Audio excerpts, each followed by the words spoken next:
자, 안녕하십니까. 오늘은 좀 많이 혼날 수도 있는 그런 주제입니다. 벌써 욕먹는 소리가 지금 살짝 들리는 것 같은데 바로 사이키델릭에 관한 이야기입니다. 사이키델릭 뭐 제가 저번에도 지금 한 두세 번 다룬 것 같은데 왜 계속 이걸 제가 다루는지는 일단 이 내용을 찾아 들어보시면 알 겁니다. 자, 일단 사이키델릭이 뭐냐? 사이키델릭이 뭐냐면 신경 시스템에 영향을 주어서 인간의 의식과 지각에 영향을 미치는 화합물, LSD, 매직 머쉬룸, DMT 여러 가지가 있죠. 그런 약물을 사이키델릭이라고 부르기도 하고 그런 영향을 줘서 일어난 현상, 그 현상 자체를 사이키델릭이라고도 합니다. 어원을 살펴보면은 이제 사이키델릭이잖아요. 사이키는 뭐냐면 영혼, 마음, 정신 이런 거 말하는 거고 딜로우는 드러내다 이렇게 해가지고 합쳐진 언어인데 그러니까 영혼을 드러내다, 마음을 드러내다 뭐 이런 뜻이죠. 이 말은 처음으로 이제 의학 용어로 쓰인 게 바로 이 험프리 오스몬드라는 사람에 의해서인데 이 사람이 이제 정신과 의사로서 메스칼린이라는 사이키델릭 선인장에서 나온 메스칼린이라는 물질이 있는데 그거에 대해서 이제 정신질환 쪽으로 뭐 어떻게 혜택이 있을지 이런 걸 좀 연구하는 사람이었는데 이 사람이 처음으로 이런 말을 이제 의학 용어로 썼다고 해요. 사이키델릭. 그러니까 마음을 드러내는. 왜 마음을 드러낸다 그랬냐? 이건 이제 옆에 있는 올더스 헉슬리 얘기하면서 얘기해보면 되는데 이 올더스 헉슬리는 뭐 아시는 분들은 다 아시죠? 이 사람은 이제 멋진 신세계라는 진짜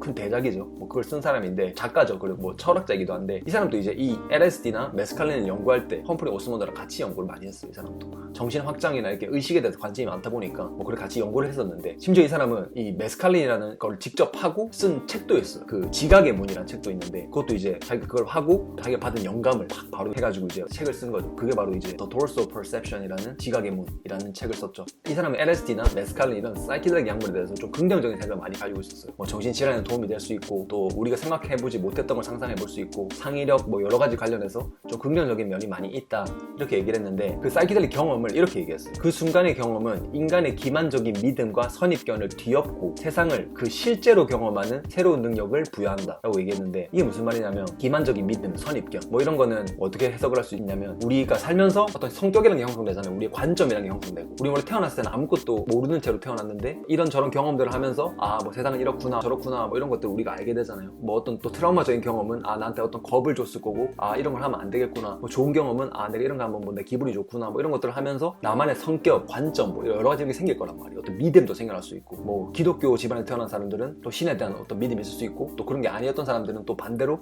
신이 없다는 믿음이 있을 수도 있고 뭐 어쨌든 이런 관점들이 다 생기잖아요. 우리가 살면서 이런 거를 내려놓는다는 거예요. 이런 게 내려놓아진다는 거예요. 이걸 하면 이게 실제로 이제 이걸 했을 때 이제 뇌 검사를 해보면은 실제로 우리 이고를 담당하는 그러니까 우리 이런 경험들 해가지고 우리가 쌓아갔던 기억들 거기서 나오는 버릇들 뭐 여러 가지가 있겠죠. 우리가 버릇적으로 하는 행동들 뭐 이런 것들에 대한 그런 뇌 부분이 좀 활성화가 안 되는 거예요. 그러다 보면 우리는 어떻게 되냐면 우리는 원래는 평소에 항상 하던 생각을 또 해야 되는데 그런 생각을 안 하게 되는 그런 뇌화로가 되는 거죠. 그러다 보니까 원래 내가 살면서 만들어 놓은 그 관점으로 보는 게 아니라 그냥 태초의 나의 관점으로 세상을 바라보게 된다는 거죠. 그러니까 세상을 그 실제로 경험하는 새로운 능력을 부여한다. 그러니까 새로운 신경이 연결돼서 어떤 우리가 원래 가지고 있던 생각과는 좀 다른 생각을 할 수 있는 그렇게 된다는 거죠. 그래서 이제 자기도 그거에 대해서 영감을 받아서 뭐 책도 쓰고 그랬겠죠. 그리고 또 이 사람도 재밌는 게 이 사람이 이제 죽을 때도 유서에다가 뭐라 썼냐면 LSD 뭐 몇 그램 이렇게 해가지고 나한테 주사해주라 이렇게 해가지고 깔끔하게 이제 자기 죽을 때 그 LSD를 맞고 딱 그냥 가셨다고 그런 일화도 있죠. 그러니까 갈 때도 정말 예술로 가신 거죠. 이 양반은. 이 사람은 또 동시에 좀 우려를 했는데 이게 안 좋아서 우려했다 뭐 이런 문제가 아니라 이 사람은 왜 우려를 했냐 이거는 이제 아까 말했던 것처럼 어떤 우리가 원래 있던 관점을 다 벗겨내준다 했잖아요. 그러다 보니까 이거 하고 나면 사람들이 규율 같은 걸 막 벗어나려고 하는 거예요. 이게 다 세상에 만든 규율이었어. 아 세상이 이렇게 다 짜놓은 거였어. 거기 살고 있는 거였어. 이런 걸 느끼게 되는 거죠. 뭐 예를 들면은 우리가 학교에 가고 대학에 가고 취직을 하고 이런 어떤 시스템이 우리한테 그냥 기본적으로 우리한테 어느 정도 깔려 있잖아요. 요즘에는 뭐 달라졌지만 그게 기본이고 다른 선택지가 있는 사람들은 다른 선택지를 고르는 그런 느낌인데 이런 것들을 다 사회가 만든 시스템인 걸 이해할 수 있게 되는 거죠. 그러다 보면 어떻게 했어요? 많은 사람들이 이거 뭐야? 내가 왜 이런 사회 시스템을 따르고 있을까? 내가 마음대로 하고 싶어. 뭐 이렇게 될 수도 있고 뭐 이런 거죠. 그러니까 뭐라고 했냐면 이거는 지적, 예술적, 엘리트에게만 허용이 되어야 된다. 그랬어요. 정말 이렇게 예술가들이나 아니면 이렇게 좀 이 세상을 이끌어갈 사람 그런 소수들한테만 이걸 허용을 해야 된다. 이렇게 얘기를 한 거죠. 어쨌든 이 사람은 이게 정말 어떤 사람한테 창의성이나 뭐 여러 가지를 줄 수 있다고 생각하고 있었어요. 이 사람. 그렇기 때문에 이렇게 얘기를 한 거죠. 그리고 우리의 인터넷 아버지 조던 피터슨 아저씨도 요즘 이 사이키델릭에 관심이 굉장히 많아요. 왜냐면 일단 사이키델릭이 일단 정신질환적으로 효과가 좋다는 얘기가 좀 많이 있고 그리고 또 이제 조던 피터슨은 심리학 교수기도 하고 정신과 관련된 거에 대해 관심이 많으니까 자기가 직접 찾아보기도 하고 직접 해보기도 하고 이러면서 느꼈던 바를 좀 얘기해보기도 하고 막 그러는데 조던 피터슨은 일단 이렇게 생각하는 것 같아요. 일단 기본적으로 긍정적으로 생각하고 있어요. 예를 들면 어떤 식으로 얘기를 했냐면 이거는 이제 아까 말했던 것처럼 내 관점을 해체하고 바라보니까 어떤 진짜 내가 원하는 점, 진짜 나의 모습 같은 걸 바라볼 수 있고, 동시에 근데 굉장히 어떤 사람에게는 헬 같은 경험이 될 거다, 정말 무서운 경험이 될 거다, 정말 헬리시한 경험이 될 거다 그랬어요. 왜냐면 원래는 이렇게 내 안에 있던 이런 거를 우리가 무시하고 살 수 있는데, 안에 있던 어떤 나의 면들, 내가 가지고 있는 성격들, 나도 모르게 생겼던 것들, 무의식에 가지고 있던 것들을 내가 모르게 살 수 있는데, 왜냐면 무의식이다 보니까는 우리가 모르면 모르고 살 수 있잖아요. 근데 그거를 알게 해준다는 거예요, 강제로. 그러다 보니까 막 이렇게 우리 안에 있는 신경들이 깨어나면서 내가 원래 가지고 있던 어떤 두려움이나 뭐 이런 것들을 마주하게 될 수도 있다는 거죠. 그러면 이제 무서운 거 아니냐, 안 좋을 수 있는 거 아니냐, 이렇게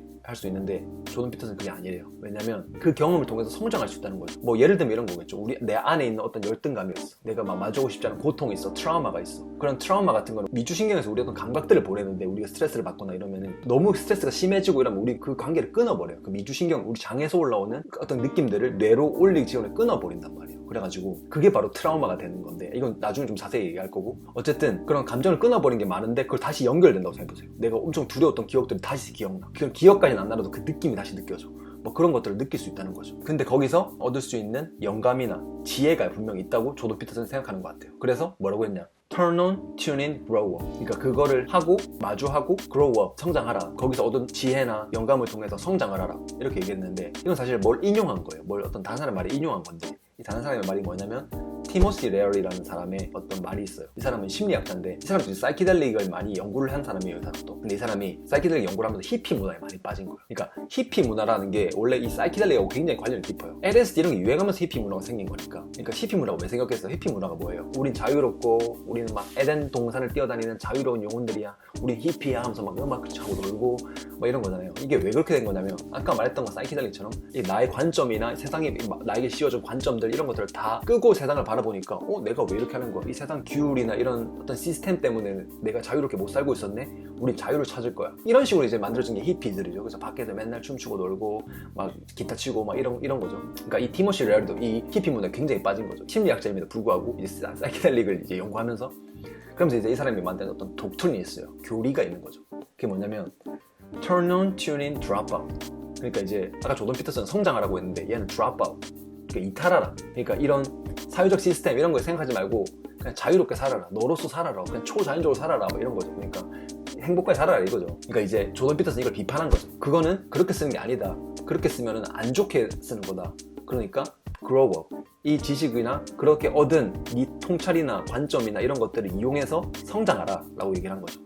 우리 칼융쌤도 이거에 대해서 얘기를 한 게 있어요. 칼융쌤이 이제 사이키델릭에 질문을 받은 적이 있어요. 누군가가 이렇게 물어본 거죠. 올더스 억슬리가 메스칼린 막 해가지고 책 쓰고 그런다는데 어떻게 생각하세요? 이렇게 물어본 거죠. 융은 뭐 그거에 대해서 잘은 모른다고 얘기를 했지만 긍정적으로 보기도 했어요. 어떤 점은 뭐 예를 들면은 인간의 집단 무의식의 원형을 볼 수 있다고 생각한 거죠. 아까 말했던 것처럼 그런 거 다 빼고 보니까 어떤 우리의 집단 무의식은 뭘까, 우리 인간이 가지고 있는 무의식을 뭘까, 이런 거에 대해서 더 많이 알게 해줄 수 있다는 점에서 좀 긍정적인 면이 있다고 생각했는데, 동시에 경고를 했어요. 뭐라고 했냐면 beware of unearned wisdom 이라고 했는데, 뭐냐면 노력 없이 얻은 지혜를 조심하라. 그러니까 이거는 갑자기 알게 된 거잖아요. 자기가 와 이걸 벗어나가지고 와 이렇게 돼서 알게 된 거잖아요. 그러니까 이게 위험할 수 있다는 거죠. 그러니까 이 지식을 잘못 사용하면 아까 히피들처럼 될 수 있다는 거지. 그러면서 얘기를 한 게, 그렇게 얻은 지식을 우리의 일상생활에도 통합할 수 있어야 된다 얘기했어. 그러니까 그렇게 히피가 되는 게 아니라, 내가 이런 점을 가지고 있었구나, 내가 이럴 때 이렇게 생각했었구나, 내가 이런 고통을 가지고 있었구나, 이런 거를 알고 이 세상에서 좀 더 나로서 더 잘 살아갈 수 있는 지혜로 사용하라 라고 얘기한 거죠. 이것도 뭐 사이키델릭에 대해서 연구하다가 나온 말인데, 뭐라고 했냐,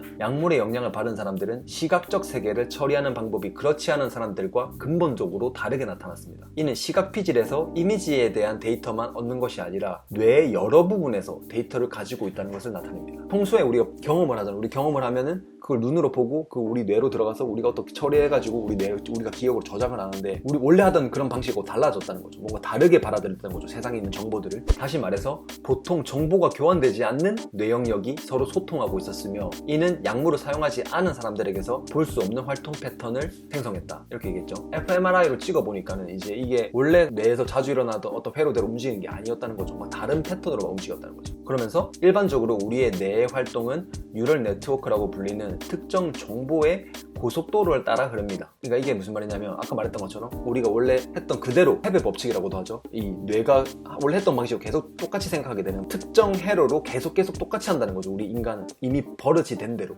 다르게 생각을 잘 못 해본다는 거죠. 우리는 이 뇌 회로가 이게 나 자신이라고 생각하고 사는 거예요. 사실 안에는 더 여러 가지가 있는데 이제 그걸 모르고 살다가 이게 막 다른 방식으로 막 연결이 되는 거죠. 그러다 보니까 막 이상한 현상이 벌어지는 거겠죠. 하지만 실로사이빈이 주입된 사람들의 뇌에서는 교차 뇌 활동이 명확하게 다른 패턴을 보였습니다. 마치 보통의 엄격한 프레임워크에서 해방된 것처럼 보입니다. 그러니까 원래 이렇게 항상 생각 패턴에서 해방돼서 이런 몸과의 소통이 신경들이 막 다르게 하고 뭐 뇌도 원래 하던 방식으로 소통을 하는 게 아니고 새로운 방식으로 하니까 막 우리가 원래 하던 생각과는 다르게 되는 거죠. 다른 뇌 회로들이 활성화되기 시작했다는 거죠. 그래서 이 신경과학자 데이비드 넛도 이렇게 얘기를 하죠. 자아를 유지하는 역할로 여겨지는 뇌 영역의 소통이 줄어들었다. 자아를 유지하는 역할이 뭘까요? 아까 그거 였죠. 우리의 관점 뭐 그런 게 자아잖아요. 우리가 살면서 생긴 것들, 이름, 내 직업, 내가 하는 일, 내가 좋아하는 거, 뭐 내가 싫어하는 거, 내가 열등감을 느끼는 거, 뭐 이런 거 전부 다 어떤 나의 과거의 경험들, 나의 학창시절, 뭐저쩌고 이런 것들이 쌓여서 생기는 거잖아요. 이런 걸 하는, 이 자아를 유지하는 역할을 하는 이 뇌 영역의 소통이 줄어들었다. 우울증 환자의 경우 이 자아 유지의 영역의 뇌회로 사이의 연결이 아주 강력해져 있다. 그러니까 우울증 환자들은 이런 경우 아주 강력하다는 거예요. 나의 자아가, 나의 이고가. 왜 우울증 환자들이 이고가 강해졌어요? 뭐 이런 거겠죠. 아, 나는 이래야 되는데 왜 이런 거야? 내 삶이 너무 싫어.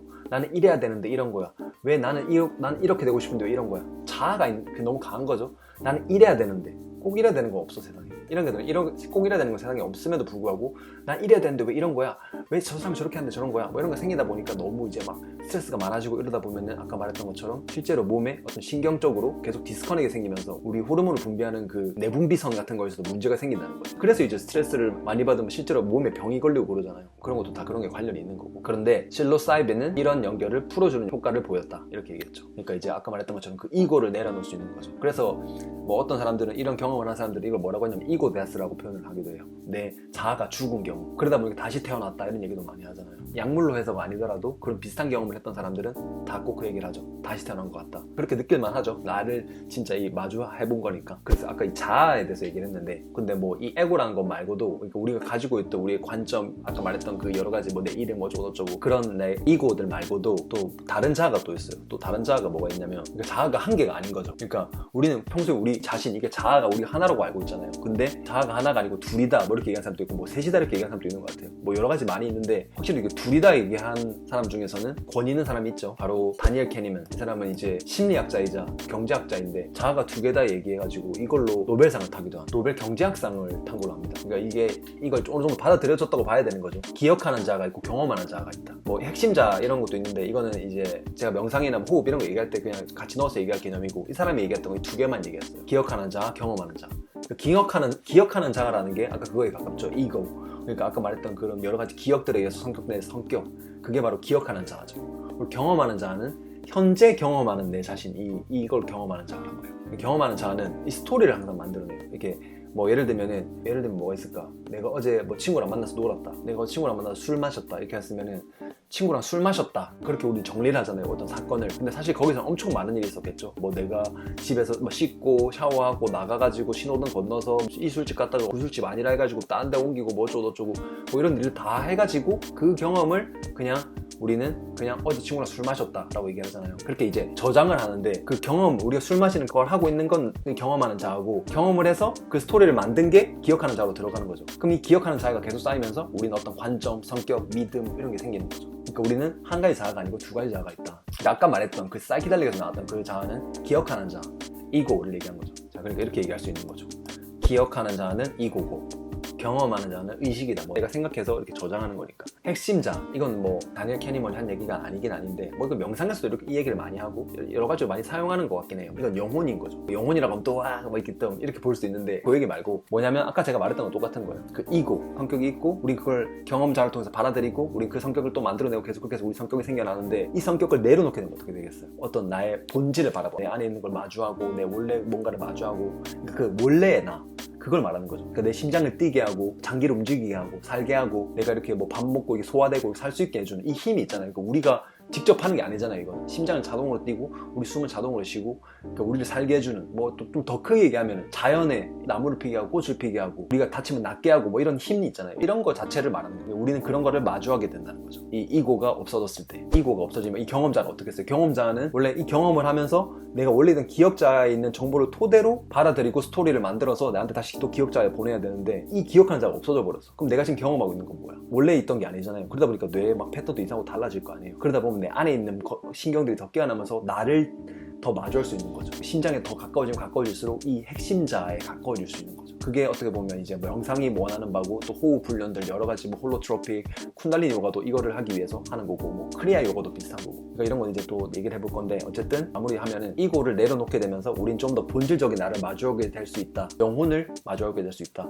뭐 그래서 이걸 하다 보는 사람, 어떤 사람들은 진짜 영혼을 경험해서 뭐 신을 봤다고 하는 사람도 있고, 정말 영적인 경험, 막 정말 깊은 사랑을 느꼈다, 정말 세상이 하나라고 느꼈다, 이런 걸 느낀다고 하잖아요. 그러니까 어떻게 보면 말이 되는 게, 우리가 이 만들어 놓은 이 의식, 이게 다 없다고 생각해보세요. 그럼 우리는 뭐야? 내가 나를 구분할 수 있는 그 기준이 뭐가 있어요? 아까 제가 말했던 것처럼 뭐 숨을 쉬고 우리를 살게 하고, 우리가 다치면 낫게 하고, 자연을 뭐 꽃피게 하고, 우리가 먹을 것들을 만들어주고, 뭐 동물들이 잘 살아갈 수 있게 해주고, 뭐 이렇게 하는 그 힘은 어떻게 보면 하나잖아요. 그러다 보니까 이런 경계, 나가 만들어 놓은 경계가 없으면 우리는 하나라는 걸 느낄 수 있게 되는구나. 내가 만들어 놓은 이렇게 트라우마 같은 걸 다 내려놓게 되면 진짜 깊은 사랑을 느낄 수 있게 되는 거구나. 이런 거라고 예상해 볼 수 있겠죠. 자, 그래서 뭐 어쩌라고. 그래서 뭐 우리 뭐 약하자는 얘기냐, 우리 LSD, 뭐 메스칼린, 뭐 뭐 실로사이빈인가 뭔가 저거 뭐 해보자는 얘기야, 뭐 어떻게 하자는 얘기야, 이렇게 물어볼 수도 있는데, 제가 지금 여기 우리도 하자라고 적어놨지만 사실 그렇게 하자는 말은 아니에요. 그럼 하면 안 되고, 어쨌든 이제 그게 뭐 정신질환에도 좋고, 뭐 여러 가지 나를 마주하고 할 수 있다는 데도 좋고, 이러니까 우리가 다른 방법으로 이런 비슷한 경험을 할 수 있어요. 근데 훨씬 더 위험 리스크가 없어. 왜냐면 한 번에 하는 게 아니고, 갑자기 약물에 의해 가지고 하고 그런 게 아니고, 우리가 직접 하는 게 될 거기 때문에 위험하지 않고, 그냥 저런 거에 좋은 점을 하나씩 얻어갈 수 있는 뭐 그런 방법이 있다는 거죠. 바로 그 방법이 뭐냐? 그 방법은 아주 많이 사람들도 정말 굉장히 많이 얘기해왔던 건데, 여러 가지가 있죠.